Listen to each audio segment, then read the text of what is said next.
Hola, ¿qué tal? Bienvenidos. Muchas gracias por acompañarnos en este martes 13 a nuestra segunda jornada del encuentro académico Entraviendo las Puertas, perspectivas actuales de la literatura fantástica latinoamericana.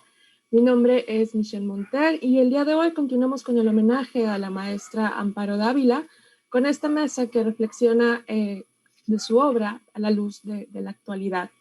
Para comenzar, pues le damos la bienvenida a Bruno Moreno Pereira. Él es licenciado en Letras Hispánicas por la Universidad Autónoma Metropolitana en la Unidad Azcapotzalco. Estuvo adscrito al Seminario de Didáctica de la Lengua y Literatura y participó como ponente en el cuarto Congreso Nacional de Didáctica, Lectura, Escritura y Literatura. Además, en el quinto Congreso Nacional de Lengua y Literatura, con ponencias en torno a estrategias didácticas de comprensión lectora. Ha sido moderador de mesas de didáctica y educación en las 2 ediciones del CECIL y actualmente es profesor de lengua en media superior. Su ponencia se titula Invasión del espacio femenino en 3 cuentos de Amparo Dávila. Bienvenido, Bruno. Muchísimas gracias, Michelle. De verdad, muchas gracias al colectivo por este encuentro. Está magnífico, el programa está maravilloso. Y pues bueno, comencemos con la ponencia. Para este análisis, yo quería como dividirlo en 2 partes, no teóricas, pero sí como de base teórica. La semiótica del espacio femenino y las características de las protagonistas mujeres en los cuentos de Dávila. Entendiendo la semiótica como el significado de algo, pues bueno, el espacio no es más que un lugar de poder, ¿no?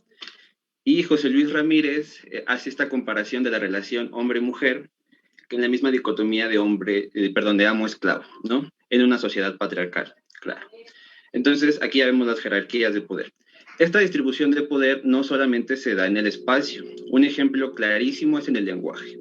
Y precisamente este autor lo ejemplifica con el lenguaje castellano, ¿no? Que muchas de las palabras con poder, que significan algo importante, van en masculino, ¿no? Es el ejemplo de el imperio, el reino, el propio poder, incluso él lo menciona, el espacio, ¿no?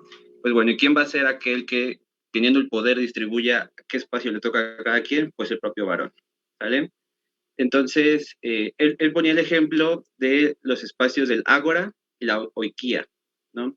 El ágora es este lugar de poder donde se habla de política, lugar por excelencia para hablar de estas cosas, y la oikía pues no es más que la casa, ¿no? Entonces, aquí ya vemos un lugar abierto como la plaza pública y un lugar cerrado como la casa, ¿no? Incluso más específicamente, la cocina.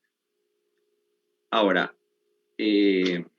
Marilena Barroso comenta que algo que se ha dado desde principios o finales del siglo XIX, principios del XX, es que las mujeres han ido adquiriendo o conquistando espacios que no les son suyos, ¿no? Desde salir de la casa para trabajar, ir a hacer compras, o sea, no sé, ¿no? O sea, pero va adquiriendo espacios que no le pertenecían, ¿no? Y desde entonces comienza una lucha que vemos hoy en las manifestaciones, ¿vale? Eso va a ser muy importante porque muchas de las protagonistas entran en crisis con su espacio, ¿no? Algunas ya han adquirido otros espacios más importantes, otras no, ¿vale? Pero bueno, esto en cuanto a la semiótica, ¿no? Entendemos entonces que el espacio femenino es este espacio cerrado como la casa, ¿vale?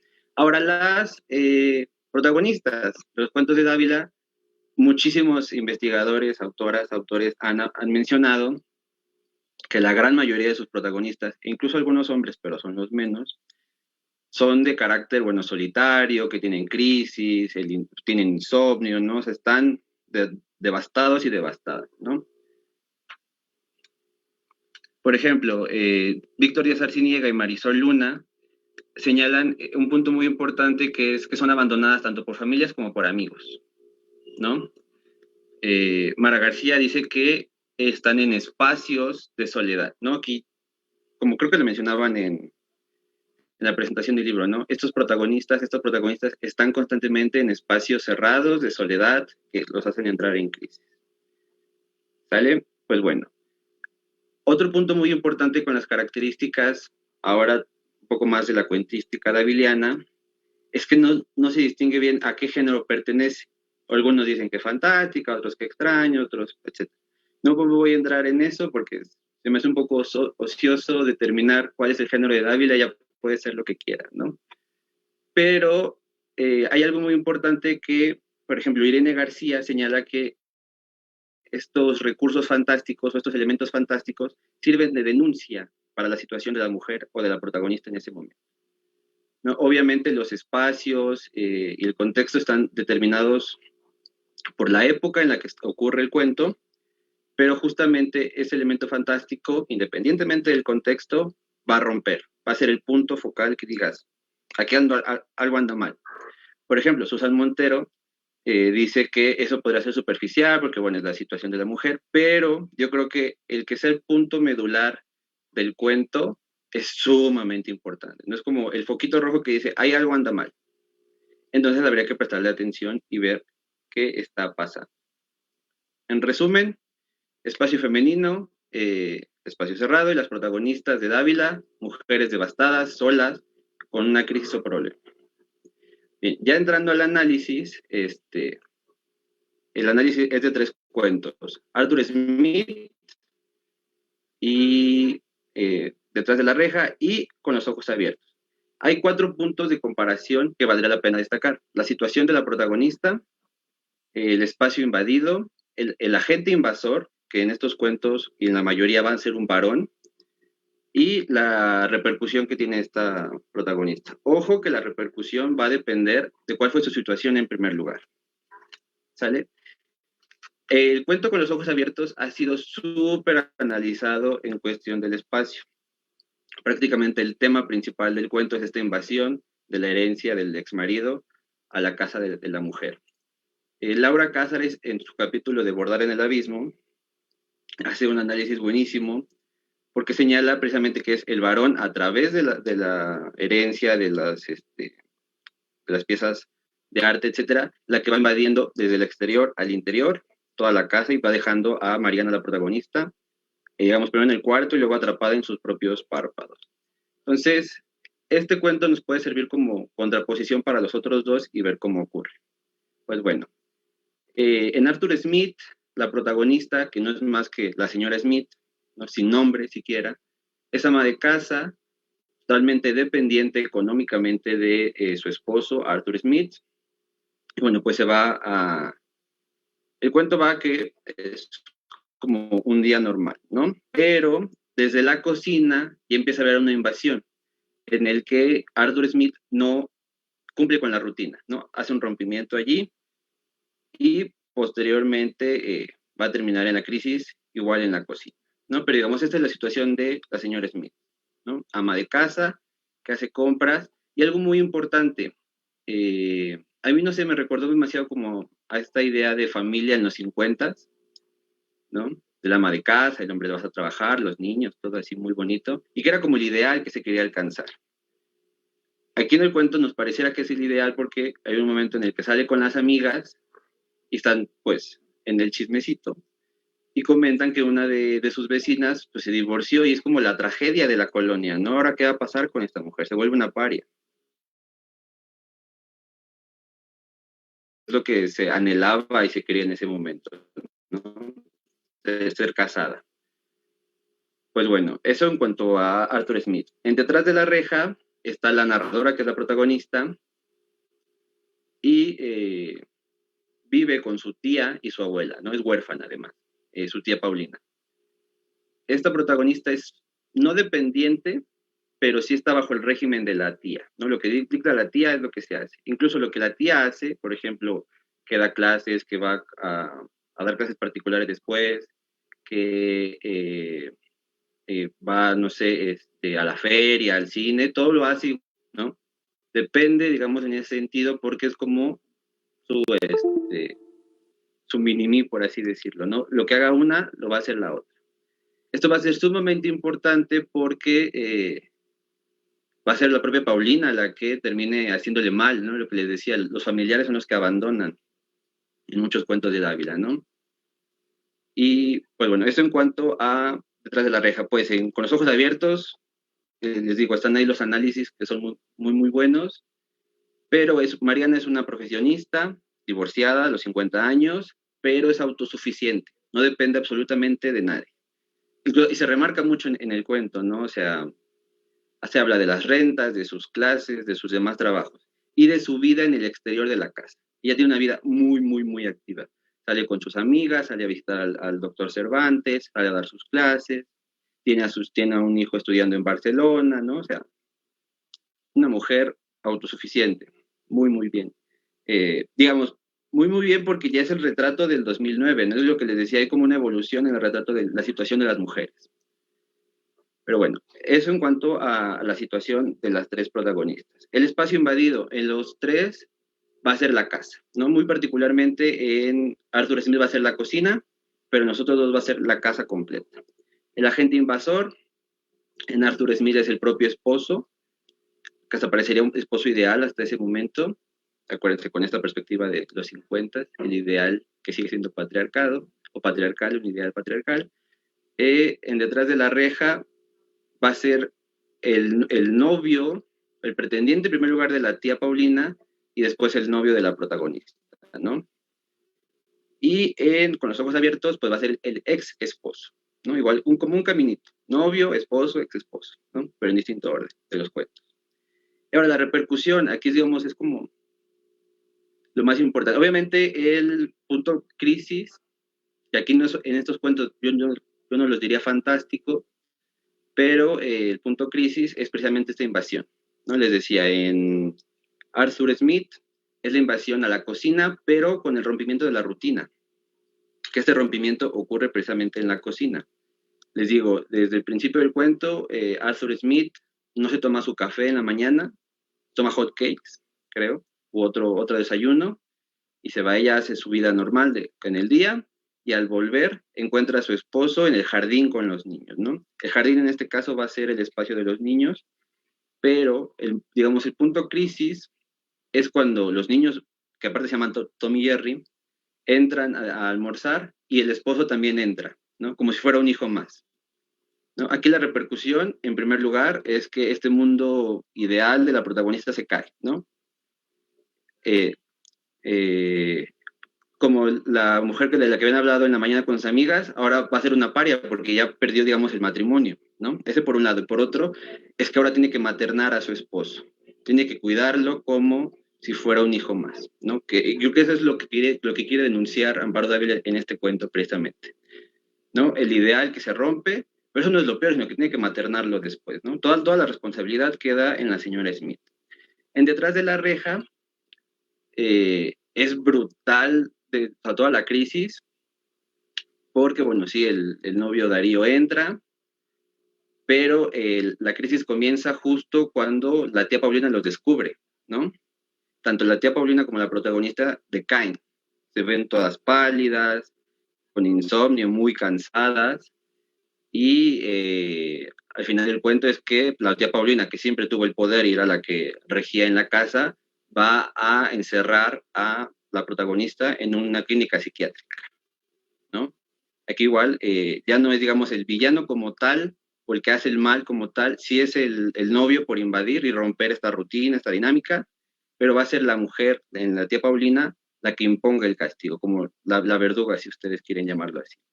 Y bueno, y por último, con los ojos abiertos, pues lo que les decía de esta invasión desde el exterior, poco a poco la va encerrando en su casa.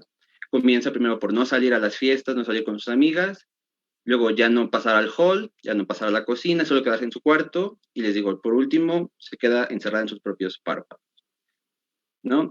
En conclusión, en estos tres cuentos hay distintos tipos de, bueno, no quiero decir tipos, hay distintas situaciones de la mujer con distintas perspectivas, ideales, esperanzas, pero en todos, un agente invasor masculino rompe su vida cotidiana, las lleva a una crisis, que dependiendo la situación, el contexto previo, va a repercutir de cierta forma en las protagonistas, ¿no? Muchísimas gracias.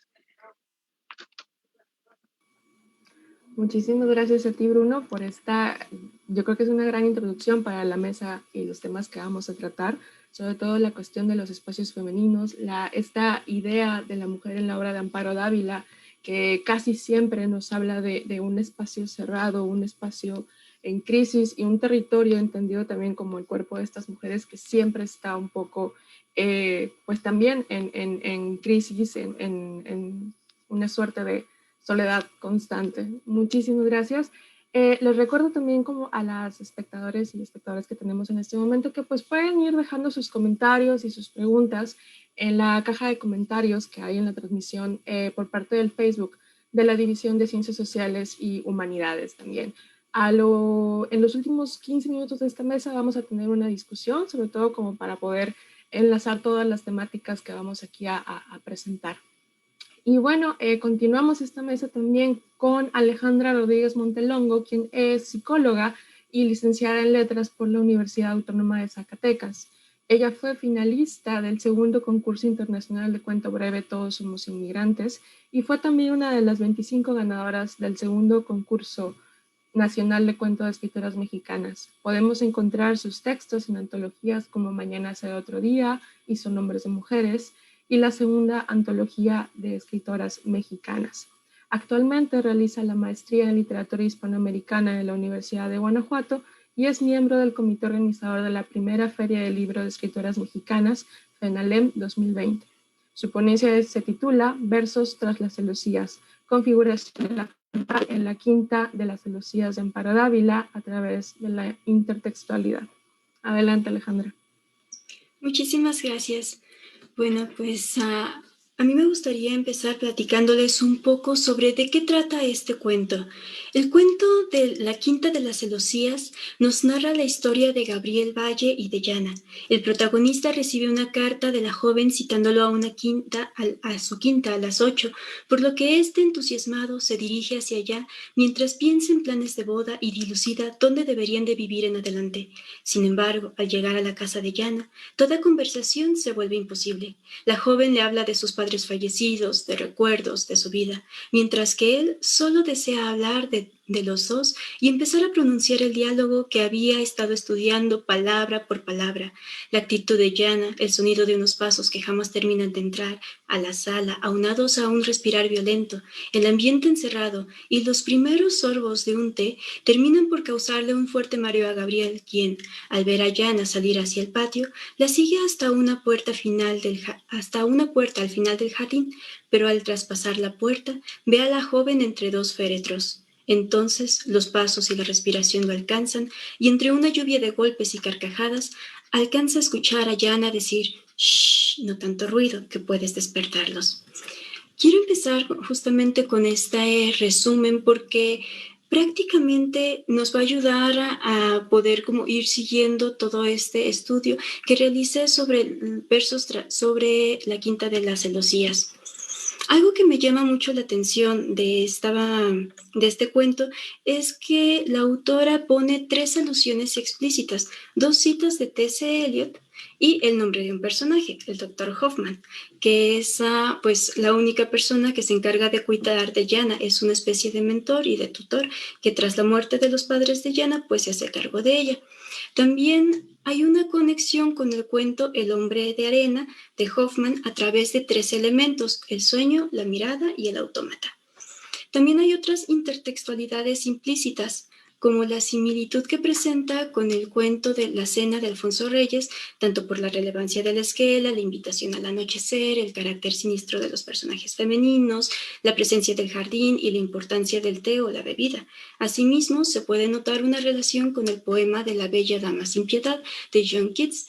Por motivos de tiempo me voy a centrar únicamente en el canto de amor de Alfred Prufrock y esperando tener como alguna oportunidad para ir metiendo esta cuestión del sueño, la mirada y el autómata. Bueno, en el canto de amor de Alfred Prufrock, Amparo Dávila lo introduce mediante una rememoración del personaje principal, Gabriel, quien empieza a recordar a Eliot, pero con suma familiaridad, como si hablase de un amigo. Ya hasta que empieza a recitar los versos, nos damos cuenta de que habla del poeta inglés y que los versos son pertenecientes al poema El canto de amor de J. Alfred Prufrock. El personaje da la impresión de recitar todo el poema. No obstante, en la narrativa se eliden gran parte de estos versos.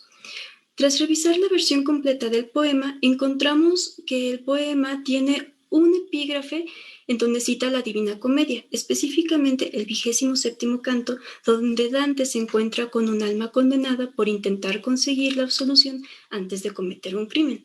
Esto nos lleva a pensar en todo el hilo conductual del poema El canto de amor de Alfred Prufrock, ya que Prufrock se dirige a un encuentro amoroso para pedir matrimonio. No obstante, el miedo al rechazo lo hace vacilar al creer que ya sabe la respuesta y lo que ocurrirá. Entonces todo el poema estamos mirando a esta voz poética que no sabe si atreverse a decir o no, y cada vez el ambiente se va enrareciendo de tal manera que en vez de centrarse en sus acompañantes, las mujeres que se la pasan platicando todo el poema, la voz poética se centra en la neblina que cada vez se empieza a tornar siniestra, que parece un poco bestial, se empieza a centrar en el tiempo, y aunque él se asegura habrá tiempo, habrá tiempo, habrá tiempo, parece que también hay como esta preocupación por el envejecer, por la pérdida del tiempo y pues por todo este ambiente que está rodeado de la hora del té, las cucharillas, la porcelana fina, los pastelillos, el helado, todo este ambiente entonces como un poco de salón. Sí, es un ambiente un tanto de salón. Y lo que destaca aquí, o lo que quiero destacar con esta asociación del epígrafe al 27º canto, es que tanto Prufrock como Gabriel van a ese encuentro con la dama para intentar pedir matrimonio o intentar declarárseles, pero no se atreven o no logran ninguno de los dos declararse a la dama. Prufrock se la pasa en esta indecisión y Gabriel siempre se ve como interrumpido o ni siquiera logra empezar a hablar porque Jana le empieza a relatar toda su vida o le empieza a relatar sobre sus padres muertos, sobre los recuerdos que tiene ahí del gobelino, del piano, del cuadro de los padres. Entonces, ninguno de los dos se atreve a pronunciar esta propuesta de matrimonio, pero los dos deciden a proponer esto en el momento en que creen que van a triunfar. Y solamente cuando creen que van a triunfar, y hay que observar, Gabriel cree que va a triunfar y que le van a dar el sí por el hecho de que lo invitaron a la quinta de las celosías. Y no, ese simple hecho es lo que lo hace creer que va a ser correspondido. Entonces, tanto Prufrock como Gabriel actúan hasta saber que no serán condenados. Y es justo ese rechazo al riesgo y ese actuar engañoso lo que los condena. En el caso de la Divina Comedia, la condena era el infierno, pero en el caso de Prufrock y de Gabriel, la condena es la desesperación. Entonces, como ya les mencionaba, el personaje se dirige, al igual que Prufrock, a un encuentro amoroso al atardecer. Piensa proponerle por fin que se casen, pero esta decisión la ha tomado hasta que se siente seguro de no ser rechazado. Tanto en el poema como en el cuento, poco a poco la mujer va adquiriendo una connotación negativa al tener ella el poder de decidir el destino del enamorado. La expectación inicial con la que inician ambos textos pronto se rompe para dar paso a lo siniestro. En el caso del poema de Alfred Prufrock tenemos justamente este título de canto de amor, pero en realidad no hay ningún canto, no hay ningún amor, y en el tercer verso, me parece, la imagen que se nos presenta es la imagen de un paciente eternizado en una mesa de operaciones. De la misma manera, en el cuento de la Quinta de las Celosías, vamos a observar cómo Gabriel emprende ese viaje hacia la Quinta de las Celosías, pero en cuanto llega, la mirada que se está posando sobre él le es tan perturbadora que todo se empieza a tornar siniestro, y entonces pasamos de esa expectación inicial a una especie de ambiente siniestro. Un aspecto que me gustaría también resaltar es que este aspecto siniestro solamente aparece hasta que Gabriel accede a la Quinta de las Celosías. Antes de acceder a la Quinta de las Celosías, Jana le era una persona agradable, era una persona tímida, delicada, a pesar de que uno de sus amigos, Miguel, ya le había dicho que era una chica hosca, huraña y hasta agresiva. Sin embargo, todas estas atenciones, todas estas llamadas de atención, Gabriel no las toma en cuenta y siempre está justificando a Yana a pesar de que él también se ha sentido herido por algunas acciones que ha cometido la chica, como dejarlo esperando bajo la lluvia, no permitirle entrar a su casa a pesar de que esté lloviendo, no permitir que haya un contacto físico. Es una infinidad de cosas que Gabriel siempre justifica y dice, no, es que ella es delicada, ella es tímida, ha sufrido mucho. Y es como si Gabriel fuese a lo largo del texto poniendo una especie de celosía alrededor de Yana. Lo que hace es construir un velo para mirarla a través de ese velo y embellecerla y que no le sea tan temible Yana. Pero ¿qué es lo que pasa cuando ingresa a la quinta? Cuando ingresa a la quinta, lo que ahorita mencionaba Bruno, que me parece muy interesante, este espacio que es propio de ella, que es propio de la dama, cuando él ingresa a ese lugar, la celosía ya no sirve para embellecerla, sino que se convierte en una cárcel. Y ahí es cuando tenemos toda esta cuestión de las miradas que se empiezan a tornar amenazantes. Recordemos que en el cuento del hombre de arena, la mirada era un tanto amenazante por esta cuestión de que pues hay como esta sensación de la extirpación del ojo, hay este miedo a la mutilación y por lo tanto, al ser mutilada la mirada, no podemos conocer y entonces nosotros nos volvemos vulnerables. Pero ¿qué pasa aquí? Aquí no hay una mutilación. Aquí la mirada se multiplica. Primero Gabriel empieza a sentir que son los gobelinos, la araña de luces, que son todos los objetos, lo que lo están observando a él. Y después empieza a notar que también es Yana la que lo está observando, pero no es cualquier mirada, es una mirada grande, una mirada dilatada, brillante, justamente una mirada luminosa. Y recordemos que esto de la mirada luminosa está muy asociado con los astros, pero también con la sabiduría, con el conocimiento. Al momento que nosotros miramos algo, nosotros como sujeto, queremos aprender a ese objeto, entonces la mirada objetiviza al otro. Si yo miro a otro ser humano, aunque sea un ser humano, yo lo estoy objetivizando. Cuando Gabriel es observado por Yana, se convierte en un objeto también. Pero ¿qué es lo que pasa cuando esa mirada se multiplica? Cuando la mirada se multiplica, entonces Gabriel se vuelve un ser vulnerable ante la que tiene el poder del conocimiento, que es justamente Yana. Esto quisiera anotarlo también con respecto a otro poema que se llama La bella dama sin piedad, en el cual se los relato súper rápido.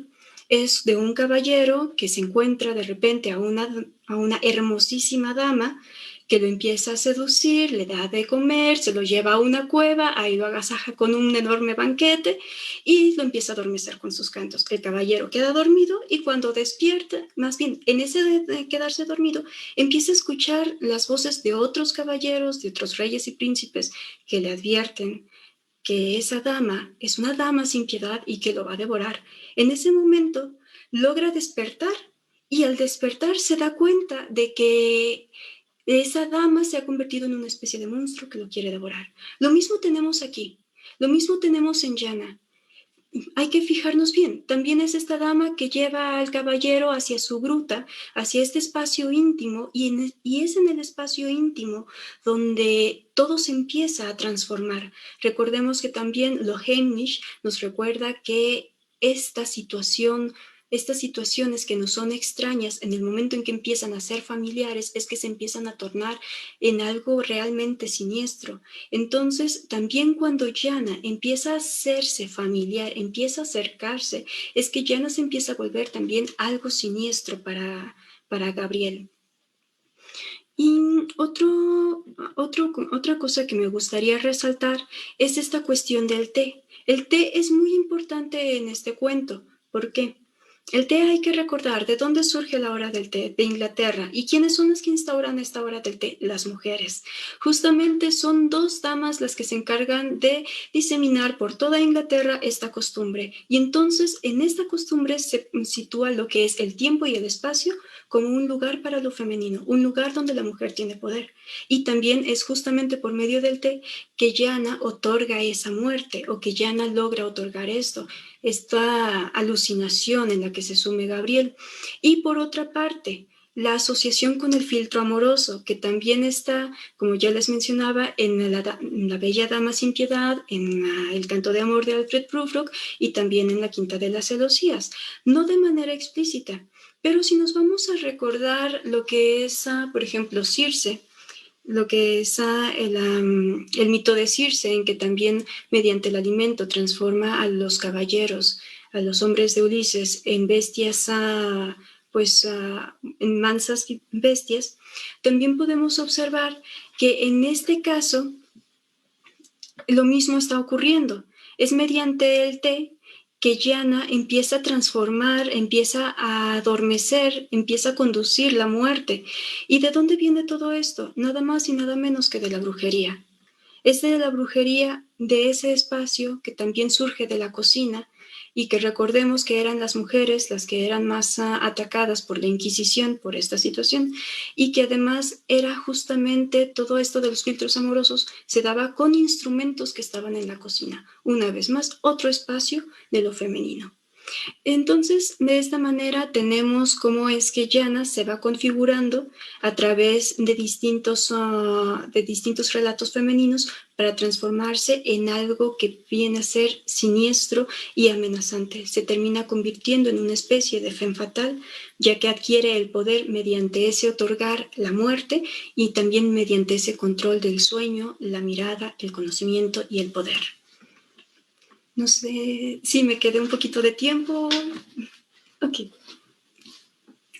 Bueno, entonces lo que les mencionaba era prácticamente esto. Otro aspecto que me gustaría resaltar es esta cuestión de la anestesia, que Yana huele a anestesia, Yana huele a blasoformo y a cloroformo, y es también esta relación que nos lleva a situarla con la muerte, y también otro de los versos que es que dice, ojos que no me atrevo a mirar cuando sueño, esos ojos no me atrevería a mirarlos más que en la muerte, me parece. Y también nos lleva a pensar justamente en los hombres huecos del tercer canto de la Divina Comedia, donde están aquellos que nunca tomaron partido. Y tal parece que todo esto nos va orientando a situar justamente al hombre como esta figura que no tiene el poder ante la figura femenina que es Yana.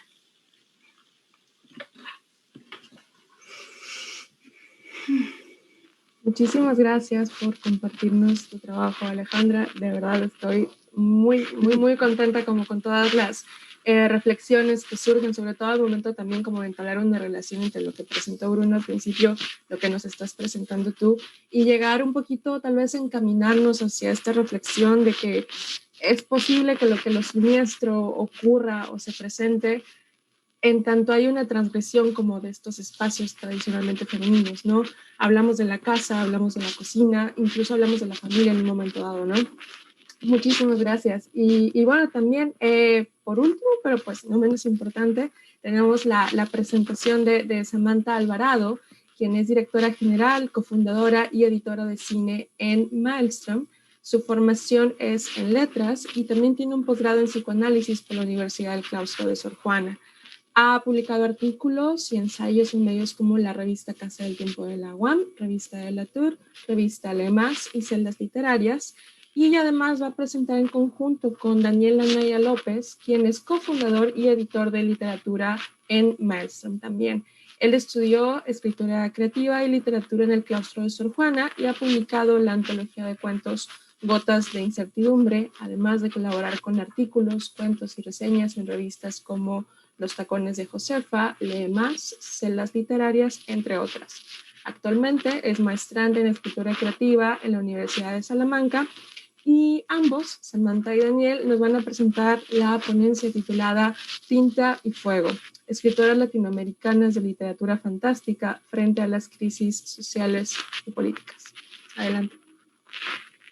Hola a todos. Muchas gracias, Michelle. Muchas gracias al colectivo por el espacio, por la invitación. Estamos muy honrados de estar aquí con ustedes. Como se podrá escuchar desde el título, nosotros sabemos que están haciendo un homenaje a Amparo Dávila. Todos amamos aquí a Amparo Dávila. Solo que decidimos alejarnos un poco del análisis de algún texto en específico de ella para hablar de algo que creo que también es parte siempre fundamental del ejercicio de la escritura, y es a quiénes inspiras con tu propia escritura. Entonces nos desviamos un poco para hablar sobre probablemente los influjos o las corrientes que Amparo Dávila posibilitó en América Latina, sobre todo en la escritura fantástica hecha por mujeres.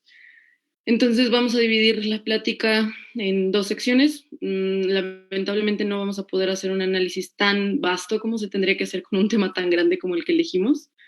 Pero bueno, vamos a hablar de algunas, a grandes rasgos, de algunas de las mayores voces contemporáneas en la literatura latinoamericana. También creo que tendríamos que haber empezado por una cuestión de definir qué es la literatura fantástica, pero evidentemente tampoco tenemos, ya tendremos oportunidad de hacerlo en otra ocasión, tal vez en otro evento. Queremos mencionar sobre todo que, por ponerlo sin caer un poco tanto en alguna rigurosidad teórica, pues podemos pensar siempre en la literatura fantástica como con dos vertientes, ¿no? La oscura y la blanca o la luminosa. Entonces decidimos nosotros enfocarnos un poco más por nuestra formación, por nuestros gustos y por nuestro proyecto que es Maelstrom, un poco más en estas escritoras que indagan sí en lo fantástico, pero sobre todo en lo siniestro, en lo macabro, en esa parte que se mencionaba en la ponencia pasada, del Unheimlich, de aquello que nos perturba, que en lo fantástico pues tiene que ver con la intrusión de un elemento extraño en la cotidianidad. Y pareciera que eso da por hecho que lo extraño y lo totalmente desconocido es lo que nos da miedo, es lo que nos perturba, es lo que nos saca de nuestra como racionalidad. Sin embargo, lo que nos plantea, y creo que ese es uno de los puntos de partida que podemos ver en Amparo Dávila, que si bien no es la primera, lo hace de una manera espectacular y única, es que no solo lo extraño es lo que nos perturba, ¿no? Revirtiendo un poco esta como icónica aseveración que hace Lovecraft, que lo que nos da más miedo es lo desconocido. Llegan bastantes escritores a decirnos, pues por supuesto que no. A veces lo más conocido, lo más normal, lo que damos por hecho, lo que está en nuestra propia casa o a la vuelta de la esquina es lo que puede ser más terrorífico. Y ahí, a partir de que Amparo Dávila también hace una recuperación de esta parte para mostrarnos qué pasa, y como mencionaron nuestros compañeros de esta gran sesión, qué pasa en estos espacios que son o no son habitados por mujeres, ¿no? ¿Qué pasa con estas estructuras sociales que nos parecen como tan normales y que no, que dentro de esta normalidad hay toda una estructura que más bien está basada en cosas terribles, ¿no? Que son cosas como la represión, como la discriminación, como la muerte, como la violencia, como todas estas cosas que sobre todo en América Latina, pues se viven de una manera muy particular. Entonces, Mariana Enríquez, Norma Lazo, Adriana Díaz, Mónica Ojeda, Sandra Becerril, Samantha Schweblin, Selva Almada, María Fernanda Ampuero, Fernanda Melchor, Ariana Harwicks, Solange Rodríguez, Mónica Bustos, Magdalena López, Lola Ancira, Atenea Cruz, Viviana Camacho, Magdalena que ya había mencionado, que aparte afortunadamente tenemos el gusto de compartir este evento con ella. Entonces, cuando alguien diga que no tenemos representantes femeninos de literatura fantástica y de horror moderno en Latinoamérica, contemporáneo, perdón, pues no es cierto, ¿no? O sea, solo basta, voltear un poco para escuchar todos estos nombres, para leerlos. En esta sesión en específico me gustaría hablar de dos. Solamente pude elegir dos. Las razones no es porque son mis favoritas, para nada, sino porque creo que son dos autoras que nos permiten pensar esta herencia que dejó Amparo Dávila y sobre todo la importancia de hablar del fantástico, sobre todo desde la voz de las mujeres en la actualidad. La primera es Mónica Ojeda. Mónica Ojeda nació en 1988, es de Ecuador, tiene bastantes libros de los que también pues no podré ahondar en ellos. Algunos son como Mandíbula, por ejemplo, es una novela que podríamos clasificar un poco más como terror natural, pero queremos hablar hoy específicamente de Las Voladoras. Las Voladoras es una antología de cuentos espectacular en el que Mariana Ojeda nos muestra que lo más terrible que puede haber es la herida del lenguaje. Lo que hace Mariana Ojeda es un ejercicio del lenguaje maravilloso para formidables, en verdad es como adictivo leer a Mariana Ojeda, ¿no? O sea, te quedas en tus cuentos como, no sé si lo estoy gozando, si lo estoy sufriendo, si lo estoy haciendo al mismo tiempo, porque es un ejercicio lírico precioso, ¿no? Que te envuelve, porque tiene aparte toda esta vena poética que carga Mariana desde mucho antes, ¿no?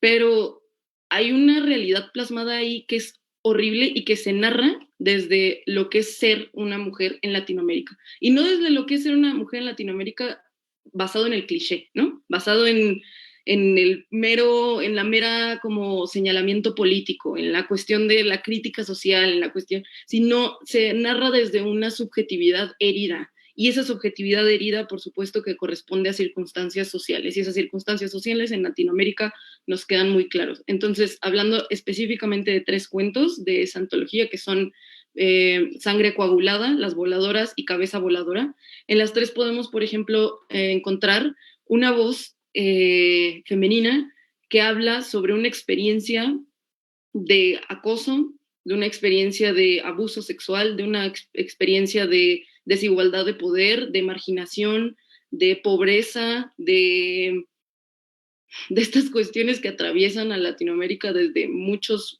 lugares, que aparte no son comunes para muchos países, incluso con nuestras diferencias, ¿no? Porque evidentemente yo jamás podría sostener que la experiencia en Argentina es lo mismo que en Costa Rica o que es la misma en México, ¿no? Para nada. Sin embargo, es muy interesante ponernos a pensar que sí podemos encontrar vertientes que se reúnen en estos cuentos en donde pareciera que las mujeres en Latinoamérica tienen ahorita un impulso por escribir.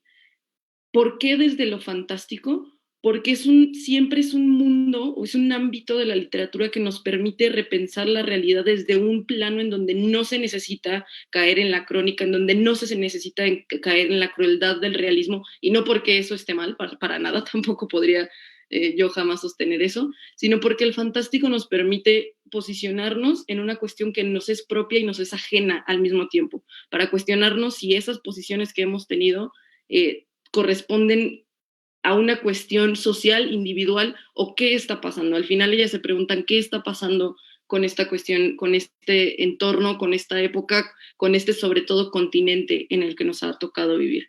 Entonces, por favor, lean, lean a Mónica Ojeda, Las voladoras, es una antología que podríamos nosotros, y ahí nos estamos como arriesgando un poco, denominar como terror social.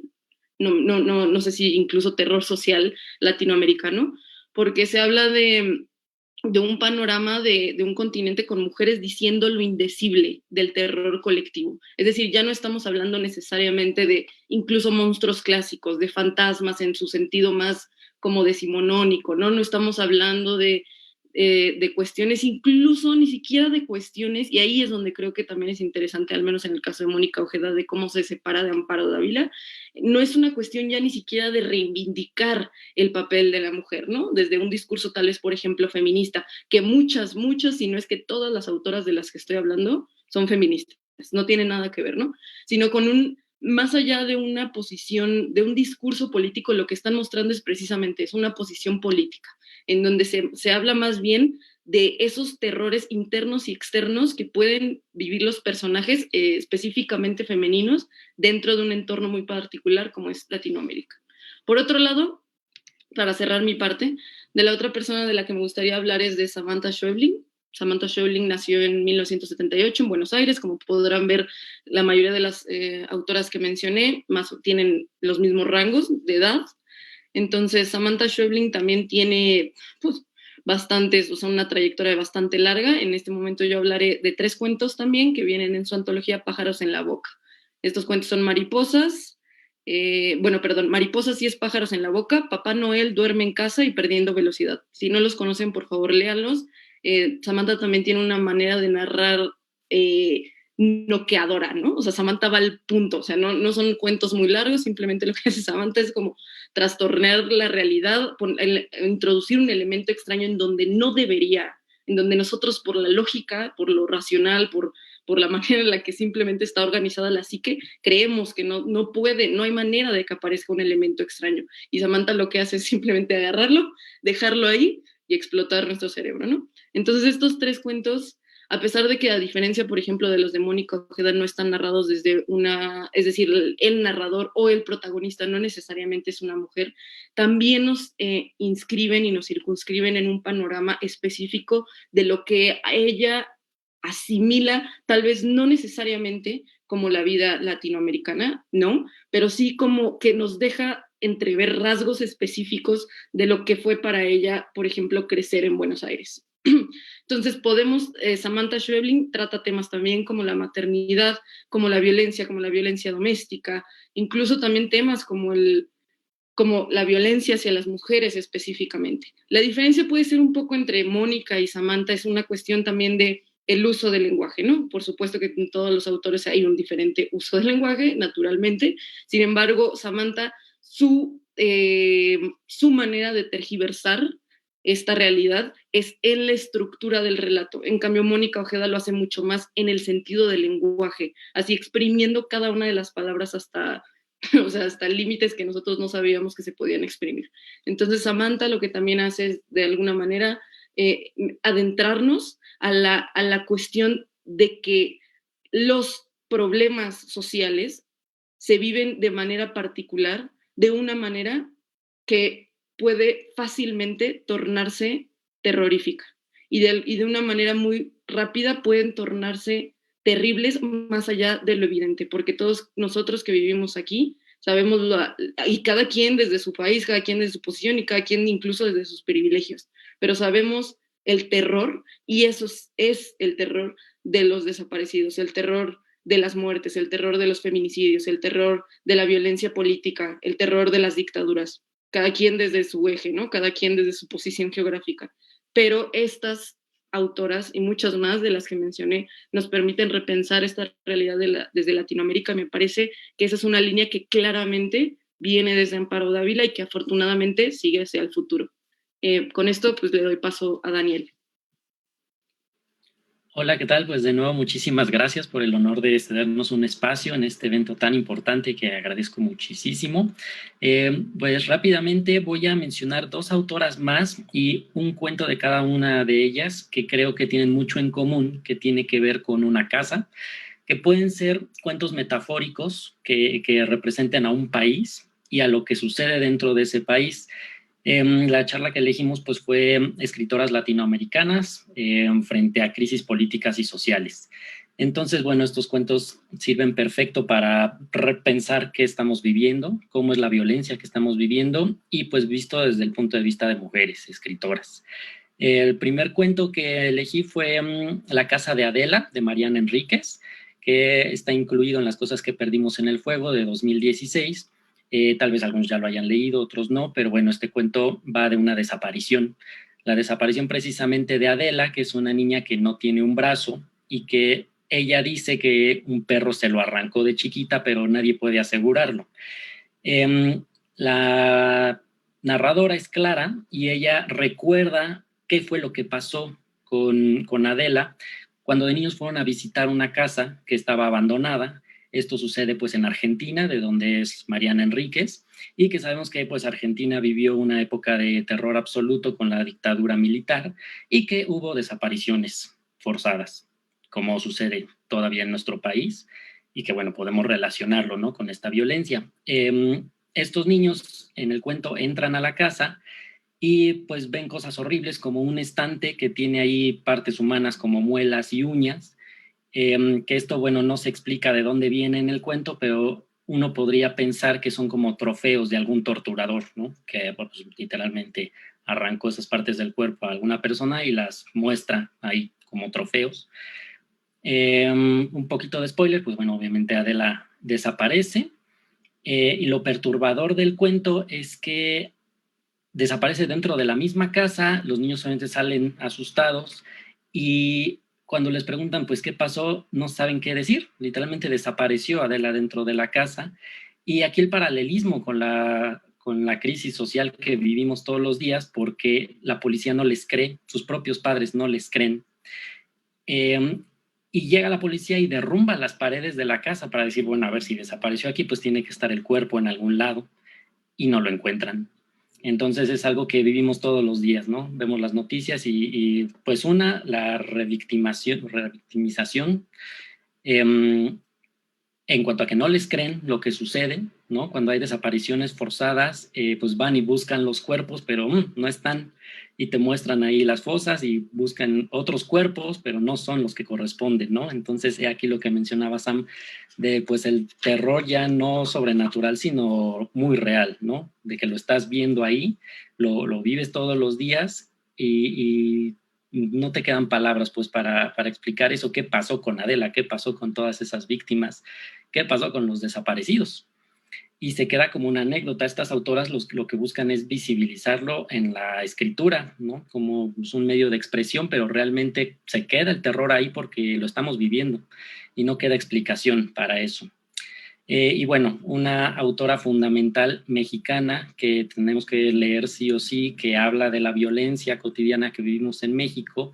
Ella es veracruzana, Fernanda Melchor, que seguramente han escuchado o ya han leído. El cuento que quiero mencionar es La Casa del Estero, que está en el libro Aquí no es Miami, de 2013.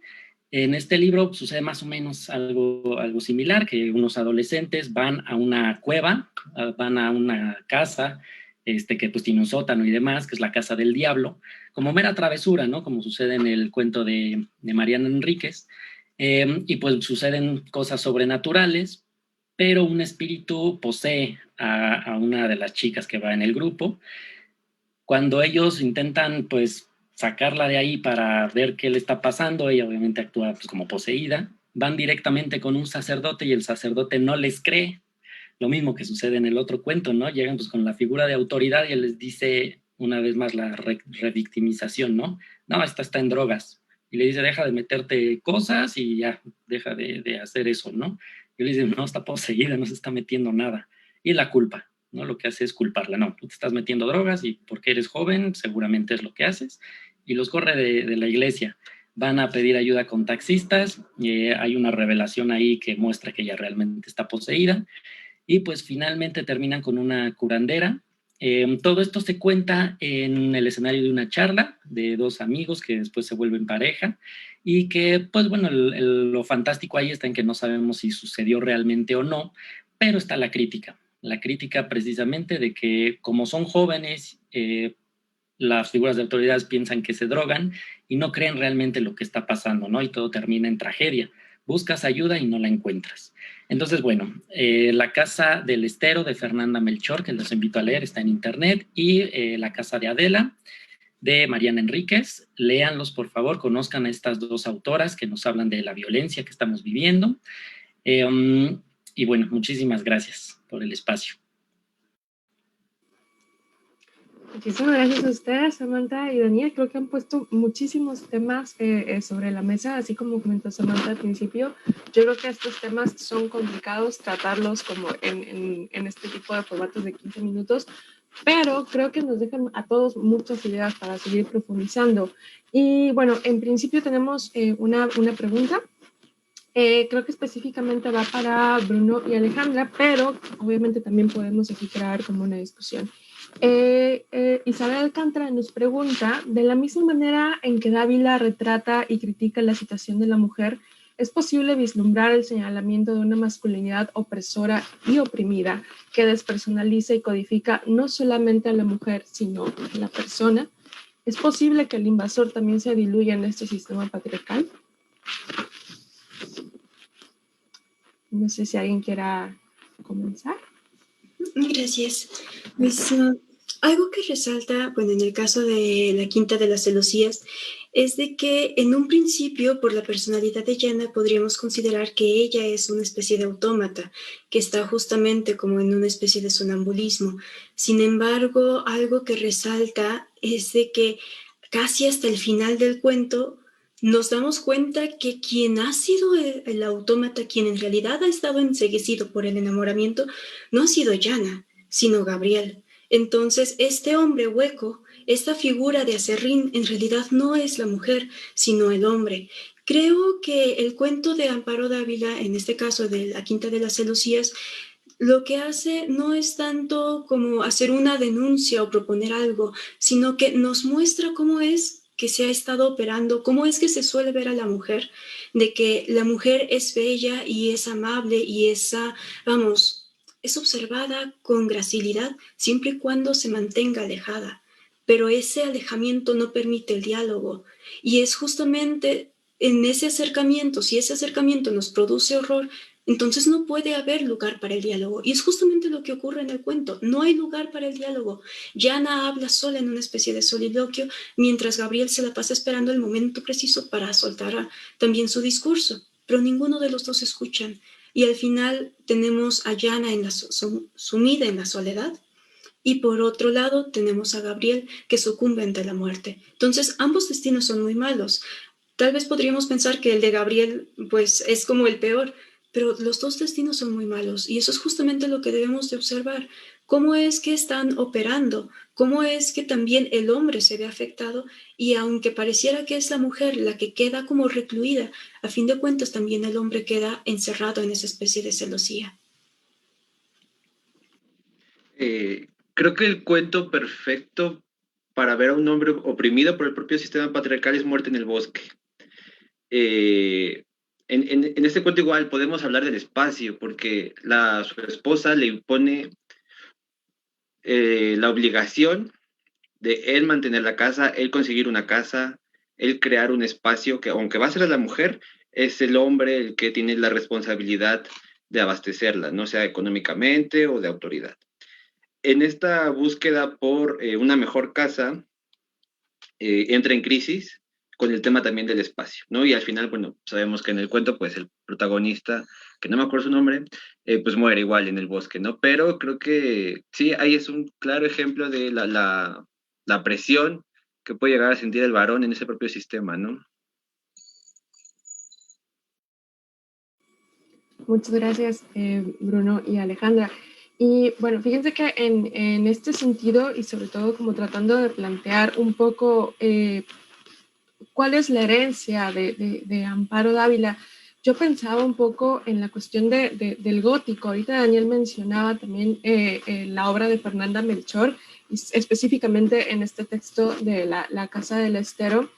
Y bueno, sobre todo que a Fernanda Melchor en cuestión del gótico creo que le han referido un poco como el gótico costeño en esta especie de revaloración como de esta tradición. Y yo no sé qué pudieran comentarnos o ahondar un poquito más al respecto, si consideramos la literatura de Dávila como un semillero de eso que Samantha y Daniel nombran como terror social. Yo creo que sí tiene Amparo Dávila, pues hay un dejo de... Porque al final lo que Amparo Dávila está haciendo en sus cuentos, en los que mencionaron y en otros, es de alguna manera reflexionar acerca de la estructura más elemental que puede haber en la sociedad, ¿no? Que es la familia. Sobre todo en esta cuestión de cuando se instaura el matrimonio, cuando se piensa un poco la cuestión de la propiedad privada, que precisamente es la utilidad del matrimonio, ¿no? Y ahí se le da a la mujer y al hombre cierto tipo de papel que tiene que cumplir socialmente, ¿no? Que Amparo Dávila pues vive en una época en donde eso evidentemente es mucho recalcitrante, ¿no? No como en este momento en donde se han diluido de cierta manera y afortunadamente ese tipo de estructuras mínimas de núcleo social, ¿no? Entonces, a pesar de que tal vez no se ve en Amparo Dávila o pareciera que a primera vista no hay una vena de crítica social explícita a cuestiones más comunitarias, como son estas cosas que hablamos de otras autoras como las desapariciones, los asesinatos o la violencia, al final lo que hace Amparo sí es criticar de manera bastante aguda al menos ese núcleo primero de la sociedad, para revertir la posición de lo femenino y lo masculino dentro del hogar, dentro de las relaciones y dentro de incluso de la maternidad y de la familia, ¿no? Que me parece que igual, no quiero decir es más fuerte o es menos fuerte, porque no tiene nada que ver con eso, sino que es pues, o sea, es un inicio en cierto sentido completamente agudo para esta cuestión de que hablamos del terror social, ¿no? Porque pues sí, ¿de dónde se empieza si no es de la crítica de tu propia estructura interna? Creo que ahí se puede pensar como Amparo como una de estas figuras que va a ir abriendo la puerta para que cada vez más mujeres puedan criticar desde otros lados estos pues, problemas sociales. Y que tiene que ver mucho también con la opresión, ¿no?, que ha vivido la mujer desde siempre, que se ve mucho en los cuentos de Amparo Dávila, y uno pensaría que eso, ¿no?, que a lo mejor ya cambió un poco la situación, pero vemos en los textos de Fernanda Melchor que no, que a lo mejor no está la estructura familiar, ¿no?, o patriarcal tradicional pues, de maridos, de tener familia, de que se le obliga a la mujer a esto, pero seguimos viendo todavía esa violencia, esa opresión, de decir como, por el hecho de ser mujer, pues tú eres la víctima, ¿no? Por el hecho de ser mujer joven, te drogas, etcétera. En la novela de Temporada de Huracanes, pues vemos, ¿no?, cómo es una mujer fuerte, independiente, inteligente, y ya por eso la tachan de bruja. Entonces, todavía seguimos viendo esa opresión, pero pues la situación es precisamente visibilizarla, reflexionar en torno a ella, criticarla y que pare de una vez por todas. Y creo que ahí lo importante de la palabra visibilizar es que al final de cuentas ninguna de estas autoras que hablamos tiene un propósito moralino, ¿no? O sea, ninguna nos deja con ninguna moraleja. No se trata de eso, no se trata de venir a decir cuál sería la solución o un manual para... No tiene nada que ver eso, sino más bien, en verdad es una escritura desde la herida y eso es lo valioso de estas autoras, es desde la herida, ¿no? No desde la solución, desde el juicio o desde ninguna posición moral. Y eso siempre es importante decirlo porque lo mismo estaba en Amparo Dávila también, ¿no? Yo no sé hasta qué punto sea un terror social, pero lo que sí es de que Amparo Dávila conoce muy bien al ser humano y justamente por ese conocimiento del ser humano lo que hace es de que nos va mostrando los minotauros encefálicos que todos traemos en la cabeza, nos va mostrando esos demonios que cargamos con nosotros mismos y no sé, en algún punto yo creo que si ponemos el manual diagnóstico diferencial de los trastornos mentales y lo leemos a la par que el libro de Amparo Dávila, estoy segura que vamos a encontrar ahí muchas relaciones y como una especie de reflejo, pero un reflejo poetizado. Entonces, Amparo lo que hace es de que refleja esa soledad del ser humano y cómo es que esta soledad opera en conjunto. No sé, pienso en el cuento de la señorita Julia, que aunque es un problema individual, pero se trasluce también en su relación con los otros. Y lo mismo ocurre en la mayoría de los cuentos. Lo individual termina trascendiendo hacia las esferas sociales porque a fin de cuentas así es en la vida misma.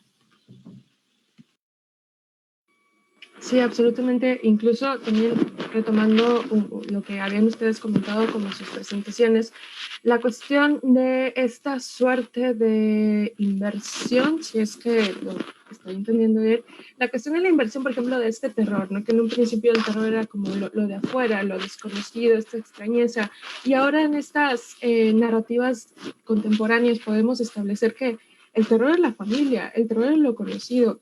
Y esto lo quiero ligar tal vez con un ejemplo sumamente burdo, con la cuestión de la violencia de género. Muchas veces el agresor es la persona más conocida que tenemos, es alguien que está dentro de nuestro círculo social.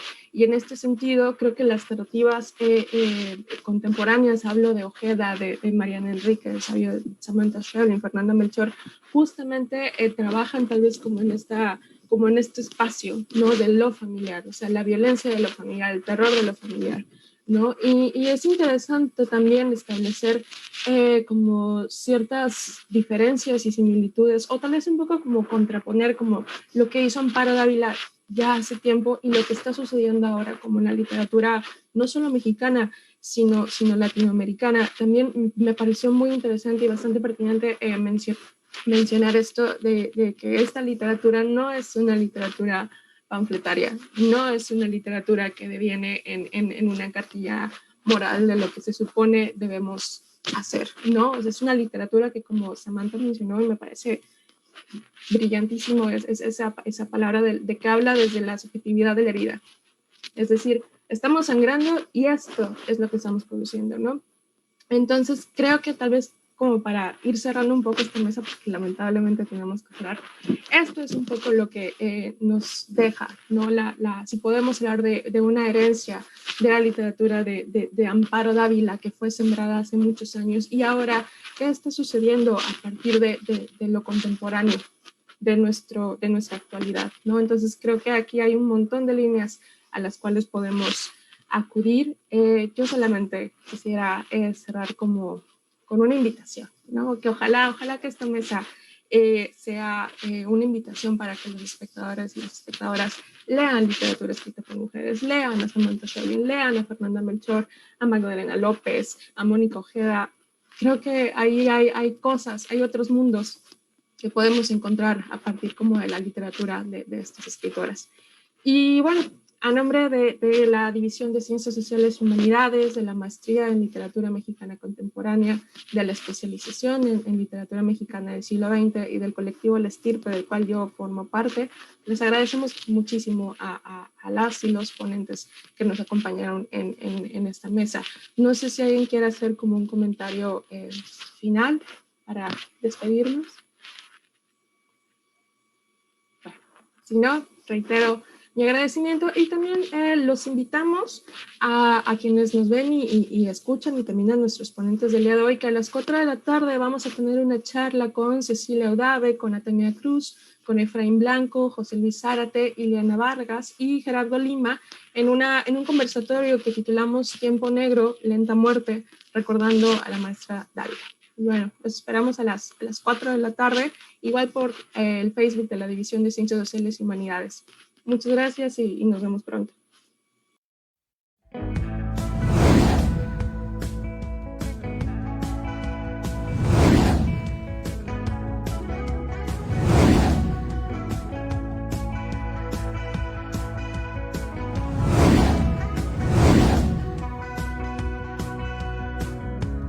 If you're